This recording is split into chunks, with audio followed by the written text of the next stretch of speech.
భద్రాద్రి కొత్తగూడెం జిల్లా ఏజెన్సీ అడవి ఎక్కువగా ఉండటంతో అడవిలో ఉండే కోతులు సరిగా నీరు దొరకకపోవడంతో పల్లెలు పట్నాలలో వచ్చి ఇటు పిల్లలను అటు పెద్దలను వృద్ధులను కరవడం చేయడం పరిపాటి అయిపోయింది.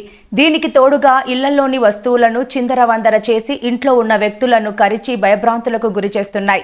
అలాగే పెరటిలోని మొక్కలను జామకాయ, మామిడికాయ, నారింజకాయలు చెట్లను నాశనం చేస్తున్నాయి. ఈ విధంగా జరగడంతో భద్రాద్రి కొత్తగూడెం జిల్లా చండ్రగొండ మండలం రవికంపాడు పంచాయతీ సెక్రటరీ కిరణ్ కుమార్ కు అరుదైన ఆలోచన రావడంతో చింపాంజీతో కోతులు భయపడతాయి అని తెలిసి అడవిలోకి వెళ్లగొట్టడం జరుగుతుందని తెలిసి చింపాంజీ వేషధారితో కార్యాలయ సిబ్బందికి చింపాంజీ వేషధారణ ధరించి గ్రామంలో వాడవాడలు తిప్పుతూ కోతులను బెదిరించడంతో అవి పారిపోవడం జరిగింది. కోతులు కొంతవరకు బయటికి వెళ్లిపోవడంతో గ్రామ ప్రజలకు కొంతవరకు ఉపశమనం కలిగింది.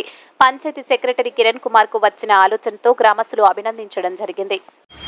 చండ్రగొండ మండలం రావికంపాడు గ్రామ పంచాయతీలో కోతుల బెడద విపరీతంగా ఉండటంతో మరి కోతులని పారదోలడానికి ఒక వినూత్నమైన పద్ధతిలో అంటే గతంలో ఊరగంపాడు మండలం మోరంపల్లి బంజారా పంచాయతీ కార్యదర్శి గారిని ఆదర్శంగా తీసుకొని వాళ్ళు తెప్పించిన డ్రెస్తో మరి ఇలాంటి డ్రెస్నే తీసుకొని మేము కూడా ఊర్లో కోతులను భయపెడుతున్నాం. కోతులు ఈ డ్రెస్ వేసుకున్న మనిషిని చూస్తే చాలా దూరం పరిగెడుతున్నాయి. మరి ఈ పరిగెట్టడంతో పాటుగా ఊర్లో వాళ్ళందరూ ప్రజలు కూడా ఒక 25 మంది ఊర్లో ప్రజలు ఒక కమిటీగా ఏర్పడి పంచాయతీ దగ్గరికి వచ్చి కోతులని అంటే అడవిలోకి తరిమే కార్యక్రమాన్ని కూడా చేపట్టడం జరిగింది.